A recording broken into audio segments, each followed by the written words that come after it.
Ma ex bobo ya biso aza fi sérieuxité ye pende ko simba te me banda bokenda to mona ape basite botula kaka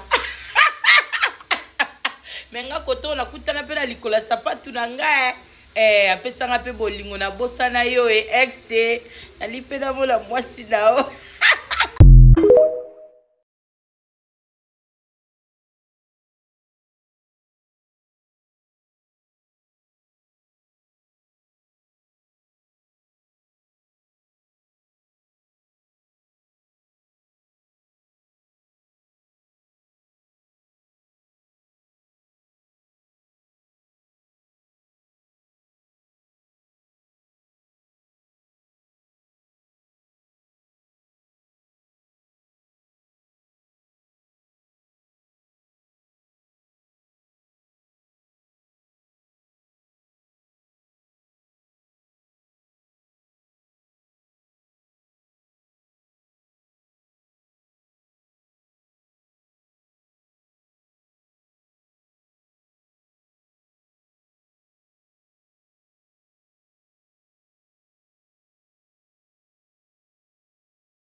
Soko moni mwasi moko boye avandi bambula ebele akana mobali te alingaka mpe kobala te elakisi te ke balingaka ye te elakisi te ke baderangeaka ye te na nzela elakisi te ke aza na bademon to aza na balien to vi na ye babloka yango non.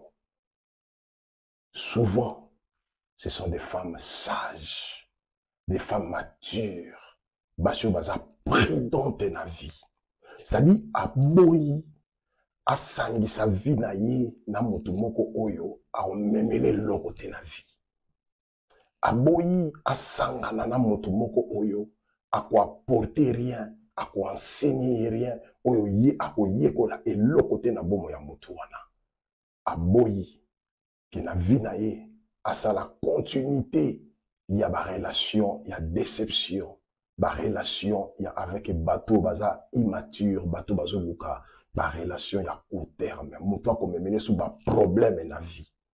Alors elle préfère être seule dans la vie. Azila na ye moto yo nzambe abongisa po na vie na ye. Moto yo akokutana mobali oyo oyo aza mature, mobali oyo aza stable, mobali oyo aza capable, mobali oyo aza responsable, mobali oyo aza capable ya kotenir pe ya prendre soin na ye. Voilà pourquoi de telles femmes à préférer ne pas être mal accompagnées dans la vie. Vaut mieux atikala na ye seul azana montute na vie na ye. Mais laisse-moi te dire, moi Boye, c'est une femme de caractère, c'est une femme mature, c'est une femme forte. Aza influencé te na ndenge ba ninga na ye ba copine na ye bazo bala, ils ont influencé te. Et l'accident qui n'a pas marié, marié, bazana bango. Mais elle n'est pas influencée. Pourquoi? Parce que a yebi eloko a lingi na vie. ayebi sorti ya moto oye azoluka, aboyi a continuer vie à bas problème, vie à bas passé. C'est une femme vertueuse, c'est une femme digne, c'est une femme intègre. Voilà pourquoi nazo applaudir ba mama nyonso o ba vanda kimia lokola Anna, o ba vanda kimia lokola la prophétesse dans les temples. O ba qui non, je vais servir Dieu, je vais rester comme ça. Reste comme ça. Nzamba dans la provision pour nous. Dieu n'a pas encore fini avec toi. Tika bamba loba la bango. Mais yo, eza oyo zalite. Ma ex bobo ya rabiso, aza fi sérieuxité. Ye pende ko simba te me banda bokenda to mona hape basite. Bo tula kaka. Menga koto na kutana pe na likola sapatu na nga. Apesanga pe bolingo na bosa na yo ex nalipe na mola mwasi na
Soko moni mwasi moko boye avandi bambula ebele akana mobali te alingaka pe kobala te elakisi te ke balingaka ye te elakisi te ke baderangeaka ye te na nzela elakisi te ke aza na bademon to aza na balien to vi na ye bablokango. Non, souvent ce sont des femmes sages, des femmes matures, basio baza prudente na vie.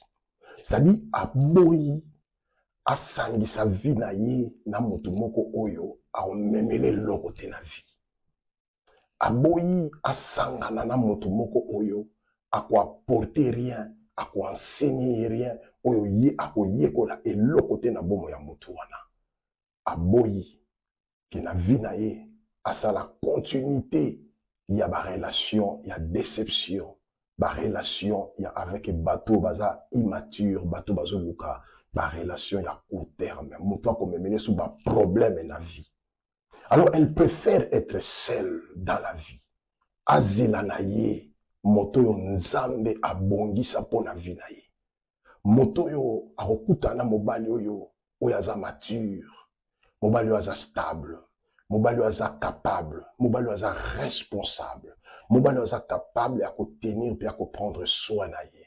Voilà pourquoi de telles femmes à préférer ne pas être mal accompagnées dans la vie. Vaut mieux atikala na ye seul azana motute na vie na ye. Mais laisse-moi te dire, moi Boye, c'est une femme de caractère, c'est une femme mature, c'est une femme forte. Aza influencé te na ndenge ba ninga na ye ba copine na ye bazo bala, ils ont influencé te. Elle a cité qui n'a pembeli na ye ba marié ba jate, bazana bango, mais elle n'est pas influencée. Pourquoi? Parce que ayebi eloko alingi na vie.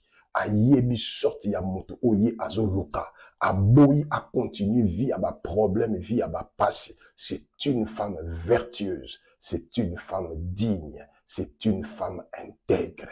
Voilà pourquoi nazo applaudir ba mama nyonso o ba vanda kimia lokola Anna, o ba vanda kimia lokola la prophétesse dans les temples. O ba qui non, je vais servir Dieu, je vais rester comme ça. Reste comme ça. Nzamba dans la provision pour nous. Dieu n'a pas encore fini avec toi. Tika bamba loba la bango. Mais yo, eza oyo zalite.